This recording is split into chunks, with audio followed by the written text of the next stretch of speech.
Sources say a grand jury could get the case of the subway rider choked to death by a Marine vet. And right now, supporters of the man who was killed are demanding criminal charges. CBS 2's Jennifer Bisram joining us live from a rally that's just getting started, in Washington Square Park. Jennifer.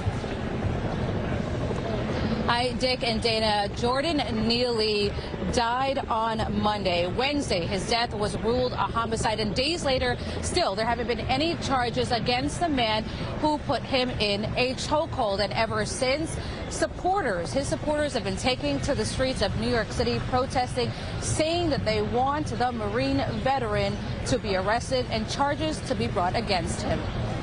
Why is the killer free? For the third day this week, protesters and supporters of Jordan Neely took to the streets of New York City. Justice for Jordan! Demanding charges be brought against the 24-year-old Marine veteran who put Neely in a chokehold that ultimately led to his death. He personified Michael Jackson. He really brought that character to life. Lorenzo LaRocque is one of dozens who gathered outside the Manhattan District Attorney's office Friday. The musician tells CBS 2 he worked with Neely for 20 years. He says Neely's Michael Jackson moves entertained New Yorkers underground for years. He was a professional artist who stopped traffic in New York City with his talent and his abilities.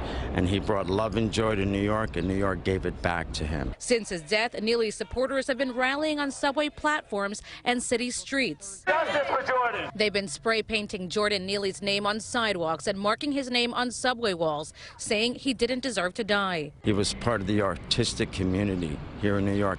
Police say Monday Neely was acting erratically, making threats on an F train, and 5 911 calls were made from inside the subway saying he had a weapon. A Marine veteran who tried to subdue him could be seen on video putting him in a chokehold for at least 3 minutes. Neely later died. His death was ruled a homicide. Police say the Marine veteran was questioned and released. No charges have been filed and no weapon was found. He hired a lawyer, his attorney declining to comment. The system is the problem. Police say Neely had dozens of prior arrests and a felony warrant out.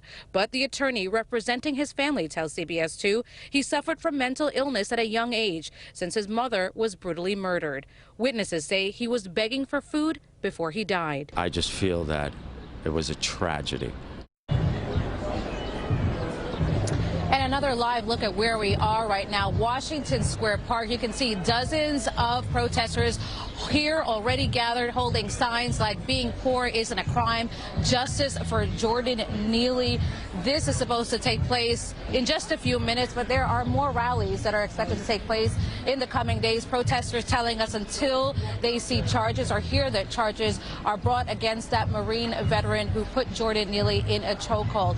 In the meantime, sources telling us that this case is expected to go to a grand jury next week to see if charges will be or should be brought against that Marine veteran. The NYPD says they are investigating. We are live from Washington Square Park tonight. Jennifer Bisram, CBS 2 News. Jennifer, thank you.